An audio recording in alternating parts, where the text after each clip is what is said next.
Welcome to your daily 180 Bible study. Thank you so much for being with us today. This week we're talking about the idea God said. God has spoken on various subjects because you see, God is a God of words. This is so important for us to understand. We're going to talk some more about this in future lessons. He is a God who communicates in clear, objective language. And we see this very vividly in Genesis chapter 1. There is a phrase repeated over and over and over again in Genesis chapter 1. God said. Genesis 1, verse 3, Genesis 1, verse 6, verse 9, verse 11, verse 14, verse 24, verse 26, over and over. God said. And the idea is that when God speaks, there is a response. Now that's true with nature, that's true with the material universe, and it needs to be true with us as well. And it is through creation that we understand something about God. But there are many people who want to discount that God has the ability to speak things into existence out of nothingness. You might be familiar with Bill Nye, the science guy.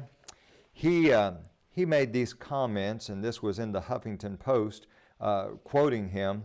He says, the biggest danger creationism plays, according to Bill Nye, the science guy, is that it is raising a generation of children who can't think and who will not be able to participate in the future in the same way as those who are taught evolution. He goes on, scientific literacy is crucial for society to function effectively, which means that we can't afford to be messing around with the way that it's taught in the classroom or wasting our time with fruitless public debates. Isn't that incredibly sad? We can't mess around with fruitless public debates. They don't want to consider the evidence because they have already made up their mind. Creationism is wrong. The general theory of evolution is true. But listen to this simple argument from Hebrews chapter 3 and verse 14, an argument which cannot be refuted. Hebrews 3 and verse 4 says, for every house is built by someone, but he who built all things is God.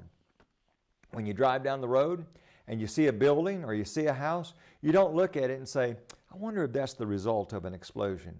I wonder if it evolved into a house. No, you know someone built it. And when you look at the marvelous design of this world and this universe, you realize it didn't just happen. Genesis 1 explains that it happened because God said. Join us again tomorrow.